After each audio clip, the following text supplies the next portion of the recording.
지금 임종석 씨가 무슨 돈을 벌어온 사람입니까? 싸워 투쟁해가지고 뺏은 거 이런 것들이 있는 거예요.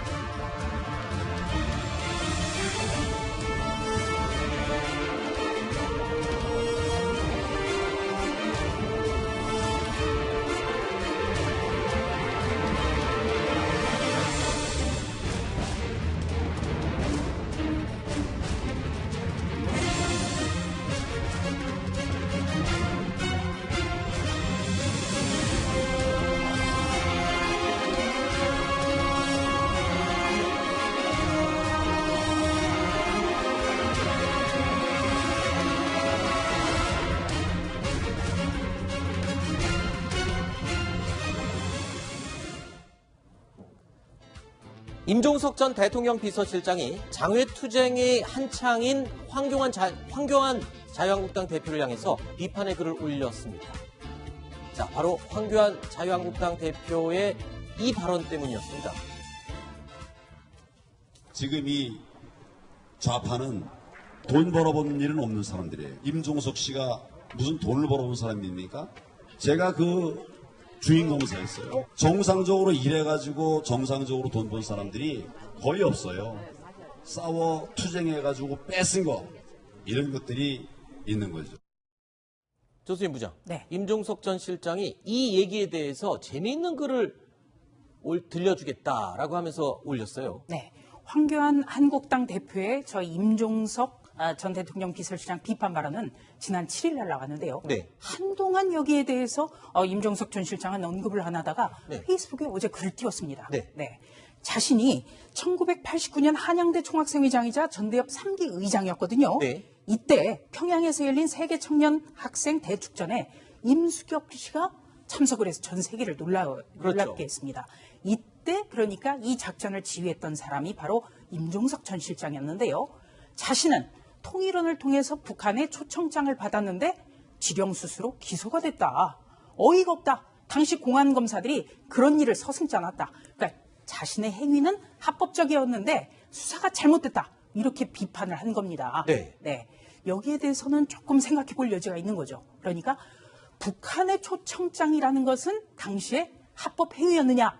이 부분에 대해서는 법조계에서는 그때는 불법이었고 89년 그리고 지금 30년이 지난 지금도 어떤 허용되지 않은 북한의 초청장을 받았다고 해서 북한에 밀입부를 한다는 것 이거는 국가보안법상 법을 어기는 행위다. 네. 그렇기 때문에 지금도 이거는 처벌할 수밖에 없다. 네. 이런 얘기인데요. 그러면 지금 이때 당시 공안검사가 지금 황교안 그렇습니다. 대표라는 그러니까 말인가요? 89년 8월 그 사건으로 임종석 전 실장이 수배를 듭니다. 네. 수배가 됩니다. 그런데 임 전 실장이요 여장을 하고 도망을 다녔습니다. 네. 그때 붙은 별명이 임길동이었어요. 네. 그래서 검거는 89년 12월에 됐는데 당시 임종석 한양대 총학생회장을 수사를 맡은 사람이 서울지검 공안부의 황교안 검사였습니다. 아하. 두 사람은 악연이 있죠. 네. 그러니까 황교안 대표가 7일 날 발언한 것도 좀 문제가 있고 또 임종석 전 실장이 여기에 대해서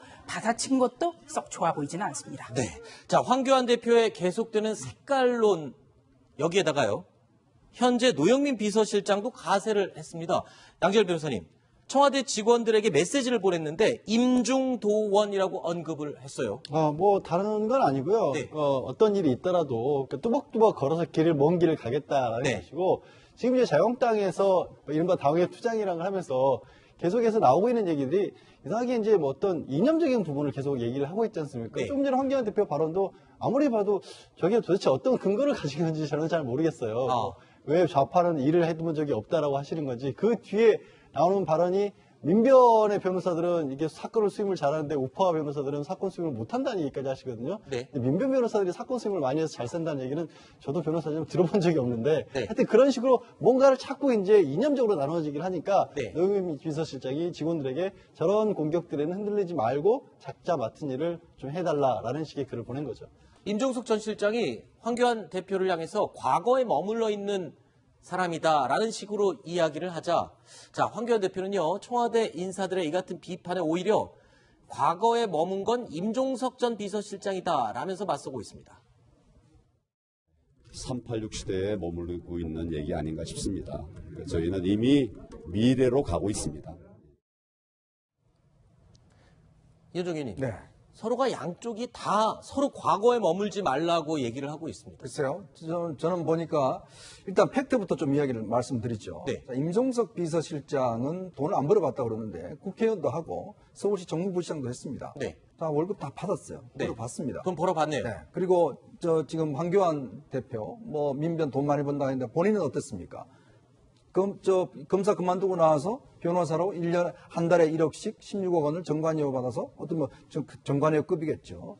해서 사실은 돈을 벌었어요. 네. 그것도 지난번 청문회 때도 문제가 됐지 않습니까? 그랬죠. 그러면 본인이 그러면 검사가 변호사 돼서 한 달에 1억씩 받는 것 자체는 그러면 이거는 문제가 안 되고 임종석 비서실장은 어떤 면에서 보면 학생운동 하다 그만두고 나와서 국회의원 되고 그다음에 시민단체도 국회의원 되고 또 서울시 정무부시장 하면서 또 뭐 비서장 하면서 월급 받은 거예요. 네. 그런데 이거를 월급을 안 받았다라고 이야기를 하는 거. 예를 들어서 뭐 자신의 손 그러면 다 사람이 창업을 해서 돈을 벌어봐야 됩니까? 그건 아니거든요. 네. 그러니까 어떤 비판의 지점이 네. 어떤 386 세대가 가지고 있는 어떤 뭐 예전에 어떤 그런 고루한 생각이라든지 이런 부분을 좀 저는 지적을 하면 네. 이게 안에 논쟁적이 될 수가 있는데 문제는 돈 벌어봤냐, 돈 안 벌어봤다 뭐 등등 이런 거 가지고 지금 논쟁을 붙으니까 이거는 좀 논쟁의 수준이 저는 좀 떨어지는 것 아닌가라는 네. 생각이 들고 황교안 대표도 그런 면에서는 좀 떳떳한 면은 없습니다.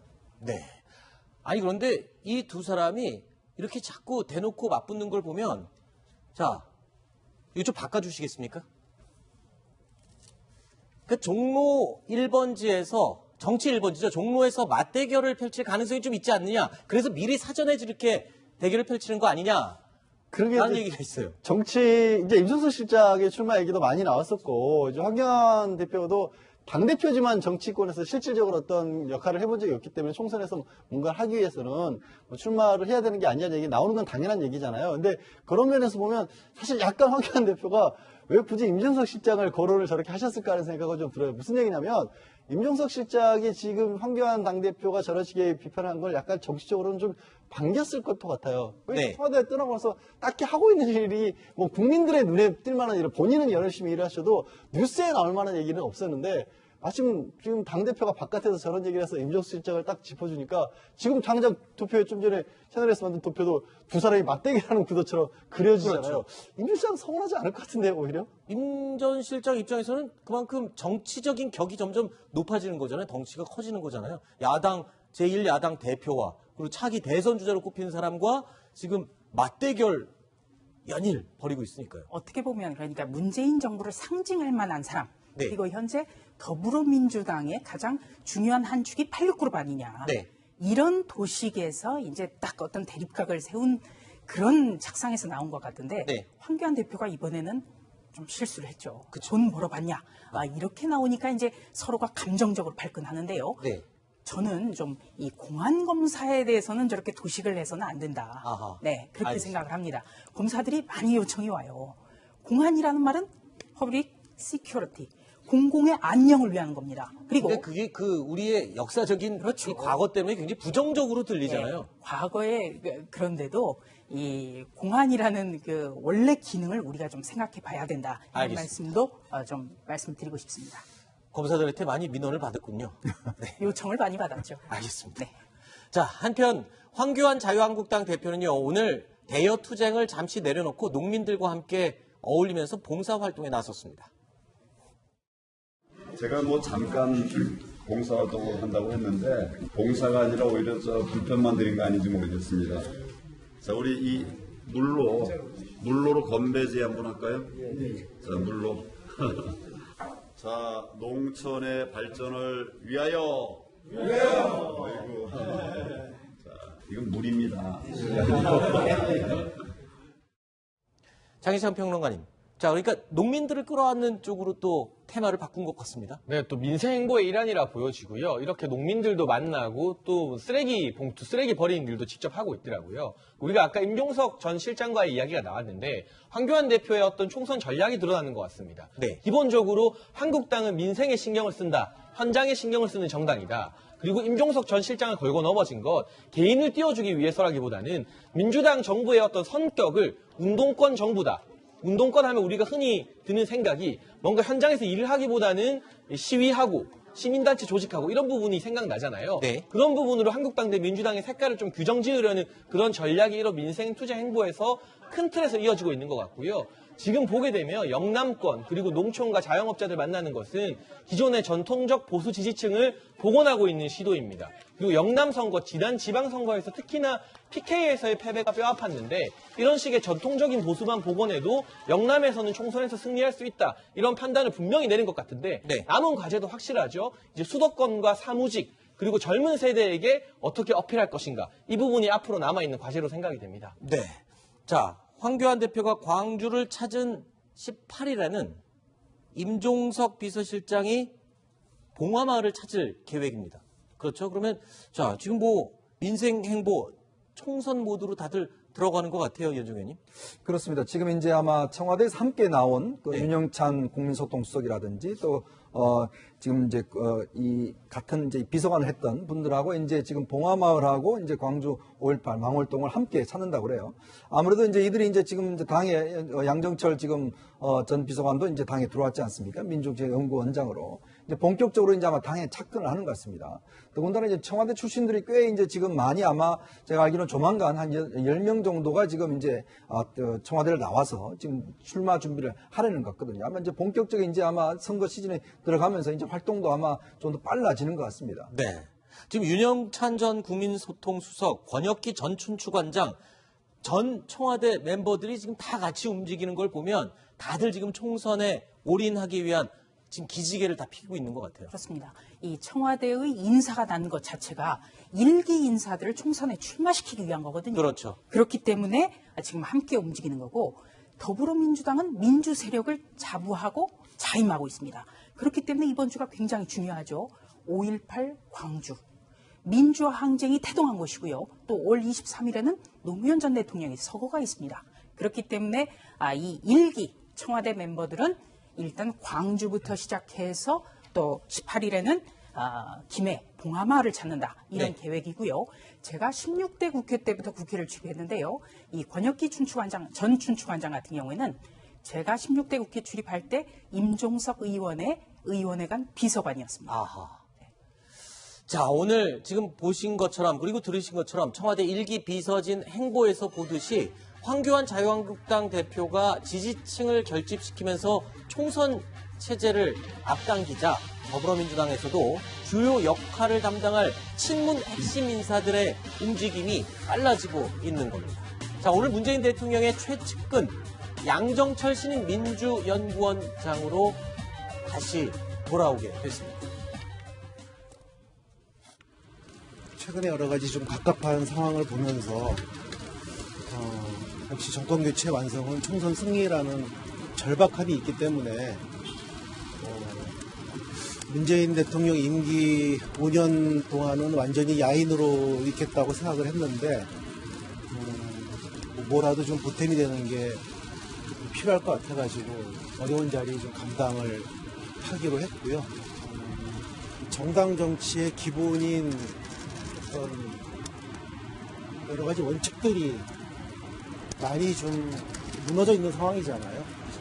그리고 거기에 대한 갑갑함을 말씀드리는 겁니다. 너무 구체적으로 들어가면 또 다른 당에 대해서 결례되는 말씀을 드리긴 그렇고. 자, 양정철 신임 민주연구원장이라는 타이틀을 달고 지금 야인 생활 2년 만에 지금 정치에 복귀를 했군요, 결국. 네, 사실 민주연구원장 같은 경우는 자유한국당으로 치면 네. 여의도 연구원과 마찬가지입니다. 네. 여의도 연구원장 지금 김세연 의원이 맡고 있죠. 네. 마찬가지로 현역 의원급이 되는 사람들이 맡는 자리이고 총선에서의 정책을 담당하게 되는데 저는 양정철 원장이 복귀한 것 자체가 굉장히 중요한 신호다. 사실은 네. 문재인 정부 5년 동안 정치권을 떠나 있겠다고 했어요. 계속 해외를 또 순방하고 해외에서 체류하고 있었습니다. 그럼에도 불구하고 매우 중요한 당직으로 들어온 것은 총선을 앞두고 민주당의 위기의식이 늘어났다. 이런 증거로 보여지고요. 저는 두 가지 위험성 또한 예고가 되는 것 같습니다. 양정철 원장 같은 경우는 특히 지난 대선 과정에서도 중도적인 정책, 외연 확장에 심혈을 기울였다고 알려지고 있는데 지금 문재인 정부나 청와대에서 추진하고 있는 진보적인 정책과 양정철 원장의 평소 생각인 중도적인 정책 사이에서 마찰이 일어날 수도 있겠다. 네. 그리고 두 번째 위험성 같은 경우는 인재 영입을 담당하게 될 예정입니다. 그런데 이 인재 영입이 참신한 인재를 영입하는 것이냐 아니면 친문 공천으로 가는 것이냐 그 사이에서 만약 친문 공천 위주다 당내에서 반발이 일어나게 된다면 국민들 보기에도 새로 들어와서 참신하게 정당을 확 개혁할 줄 알았는데 그게 아니라 청와대 일기 참모들이나 문재인 대통령과 가까운 사람들 공천 자리 주는 것이라면 그게 어떻게 개혁인가 이런 생각할 수 있기 때문에 네. 여러 가지 위험성을 내포하고 큰 도전에 뛰어든 것 같습니다. 자, 그렇다면 양정철 신임 민주연구원장은 총선 승리 전략을 어떻게 세울까요? 최근 오차 범위 내로 좁혀진 민주당과 한국당의 지지율에 대한 생각. 그게 제일 궁금한데요. 자, 이렇게 의견을 밝혔습니다. 여론조사 수치라고 하는 것은 뭐 항상 출렁거리기 마련이고요. 여론조사 수치에 이렇게 급급하기보다는 국민을 보고 멀리 보고 뚜벅뚜벅 가는 것이 중요하다고 보고요.